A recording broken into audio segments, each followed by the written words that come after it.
Hello everyone, myself Forum Mahwana, Assistant Professor of EC Department at LJ Institute of Engineering and Technology. Welcome to the session of Satellite Communication. In the last session we have finished unit number 9, that is Satellite Access. In today's session we are going to start unit number 10, that is a direct broadcast satellite television and radio. So, in today's session we will cover the basic introduction of DBS, what are the components involved in DBS system, advantages, future directions, and the conclusion. Now, what do you mean by direct broadcast satellite TV receiver? First of all, as you know, the DBS stands for direct broadcast satellite, in which it delivers a TV program to all over the world, right? So, the signal used by that broadcast TV satellites, which are typically digitally compressed, right? Because analog signal cannot be stored. That's why we are able to transmit a digital data, because it can be a more efficient, as well as we are able to store it. Alright? Apart from that, the provider selects a program and broadcast particular program channel to the subscriber in terms of packages, right? So, this DBS technology, which enables our consumer to receive a modulated TV signals directly from the satellite. That means a subscriber will only receive the signal which was the modulated TV signal at his or her home, right, with the help of directly broadcasted from the satellite. Now, how this direct broadcasting will be done? So, the end user will receive the data at higher frequency. We know that satellite communication uses a microwave band.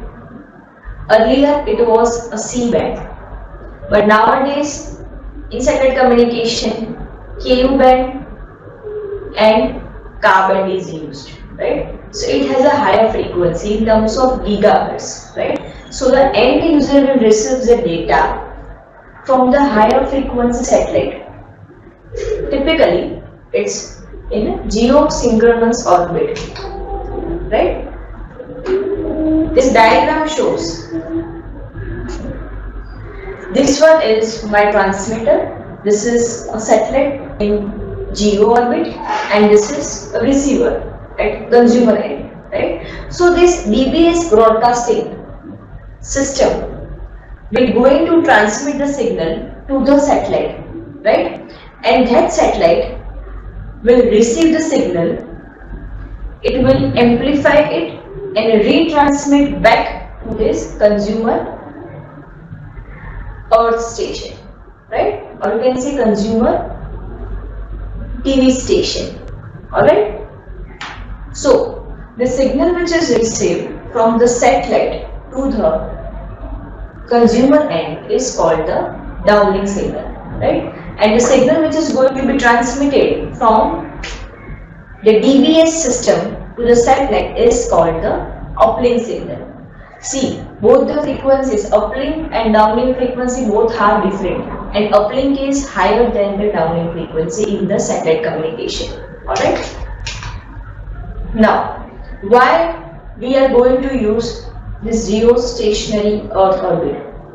In unit number 3, we have seen that a geostationary means what?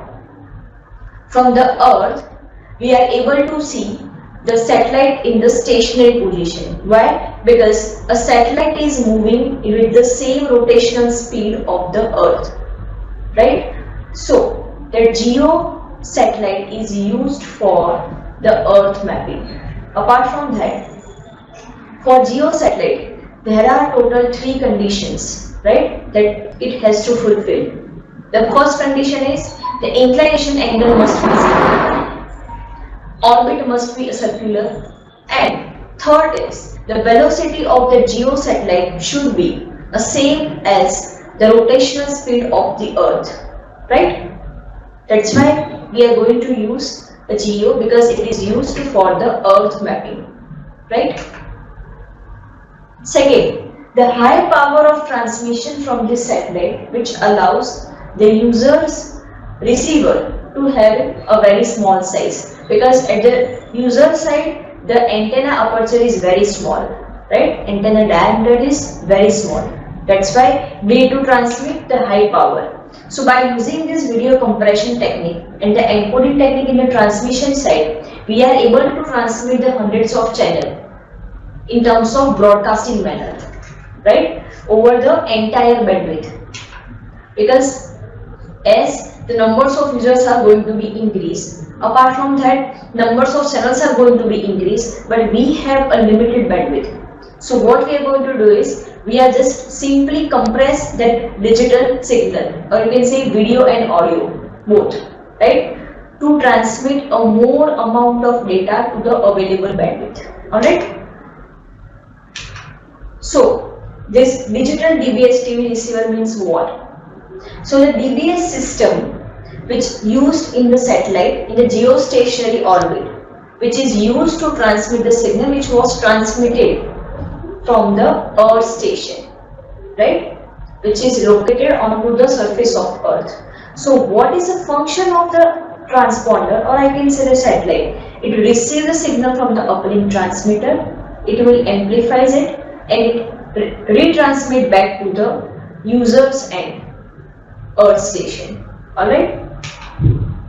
So which frequency band is going to be used? So satellite mostly use the signal of the frequency having a 17.3 to 17.8 gigahertz for uplink, which was a uplink band, and which is going to be transmitted back down to the downlink, which is having a frequency band of 12.2 to 12.7 gigahertz, right? So this is about the DBS transmitter. So what about the receiver? So components which are involved in DBS are, first, that is programming source. Second, the DBS provider, or you can say DBS provider broadcast center, which is going to receive the signal from the satellite which was earlier transmitted, right? And that DBS provider broadcaster is going to transmit a specific set of the channel to the satellite, and at the user side the dish antenna is mounted on the terrace, right? So at the user end, whatever the package has bought for that particular user is going to be received at that particular home, alright, with the help of this antenna which is mounted onto the terrace, alright. So for the uplink, what we are going to do is, the source material, or we can say our video or audio, which are going to be delivered for the uplink, right? Then the source materials are input to the video and audio compressor. Why? Because we have a limited bandwidth, and what we are going to do is, we are simply compress the audio and video with the help of audio compressor at the transmitting side, right? And then that signal is going to be transmitted. So the outputs of the compressors are packetized elementary streams which are input to the multiplexer, as numbers of signals are going to be multiplexed over the limited bandwidth. So that signal is going to be applied to the input of multiplexer. So these numbers of separate services are time division multiplexed into a single bit stream, right? So if we need to do the error correction, so this forward error correction is going to be applied to the bit stream of the multiplexer, and that final bit stream is going to be input to the for modulation, right? Why we have used QPSK? Because it is more efficient. Apart from that, the signal is in the form of digital, alright, and that bit stream that is going to be converted to the specific frequency for the transponder. Typically it is 17.3 or you can say 17.8 gigahertz, and that signal is going to be amplified and which was transmitted to the satellite. Alright, why we are going to amplify that signal, transmitted signal? The reason is that signal has to travel a different layers of atmosphere, and if it is going to be absorbed in this atmosphere, then my signal will not reach to the satellite. Alright, that's why we need to use a high power amplifier at the transmitting side. Alright. Now the analysis of DBS operation. We can say over here that this is my DBS satellite. This whole system is for receiver and this whole system is for transmitter. Now my signal can be in the form of audio, video. So what we are going to do is we are going to transmit. Before we need to do the compression. Alright. So on the ground base we are going to use the optical fiber cable from the analog satellite backhaul, right? So connection equipment which is required, connecting wire which is required between my transmitting equipment to the transmitting antenna is the optical fiber cable. That the advantages that we have already discussed in semester 6 in the subject of optical communication, right? That signal is going to be multiplexed and compressed with the help of compressor and multiplexer. Apart from that, that signal is going to be applied to the high power amplifier following by the up converter. Why we need to use up converter? Because we are going to increase the frequency, and up converter means we are going to use ultimately a mixture, because we know that the application of mixture is it can be used to uplink or against up conversion or the down conversion. Up conversion means it will going to increase the frequency, and down conversion means it will going to decrease the frequency, right? So the high power amplifier is used to amplify my transmitted signal, and that signal is going to be transmitted with the help of earth station transmitter, which is having a specific frequency of 17.3 to 17.8 gigahertz. Alright, and that signal is going to be received by this DBS satellite, right? And that satellite will amplify that signal. Apart from that, it will also down convert that frequency. So how much down conversion is there? The uplink frequency was 17.3 to 17.8 gigahertz, and downlink is 12.2 to 12.7 gigahertz, right? So at the receiving side, my receiving antenna will receive the signal of this frequency. Alright, but the first block of a receiver is a low noise block, or you can say low noise amplifier. It is the compulsory or first block in any receiver system. Alright, and at the receiving side, antenna is there. The dish antenna will receive the signal at the user end, and on TV it can be displayed audio and video with the help of coaxial cable, which is connected between our set-top box and the transmitting receiving antenna. Alright, or you can say dish antenna.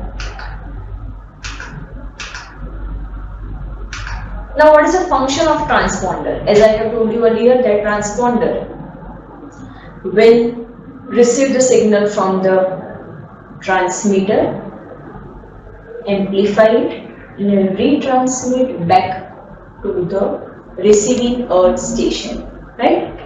So over here, this is the block diagram of transponder, in which the input frequency is 17.3 to 17.8 gigahertz.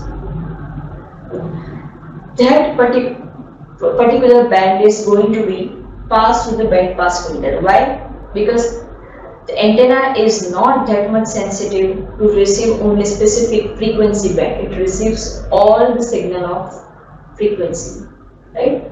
So we are going to pass that frequency from this band pass filter because we need only a specific band. The rest of the frequencies are going to be nullified, right?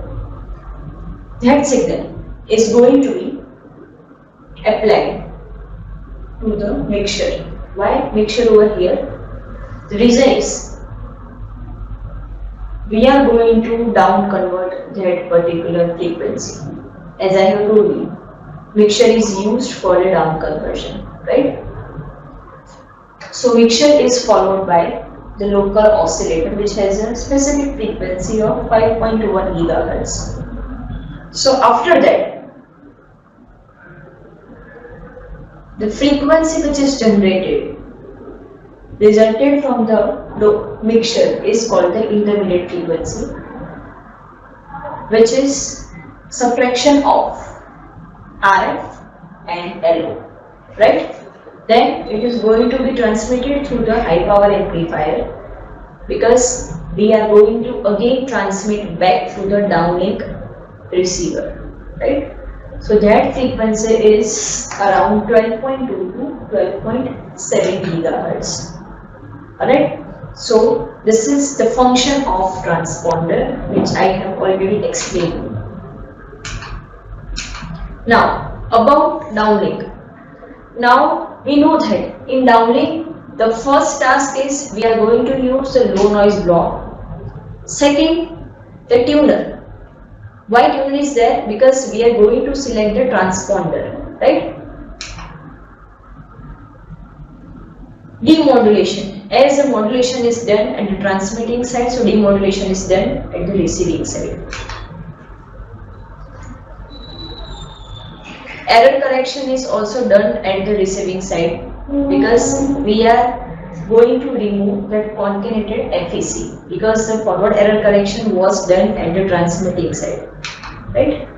Demultiplexer, as we have used the multiplexer at the transmitting side, now we are going to demultiplex that all the programming channel with therefore demux, which extracts the selected services from the overall TDM bit stream, right?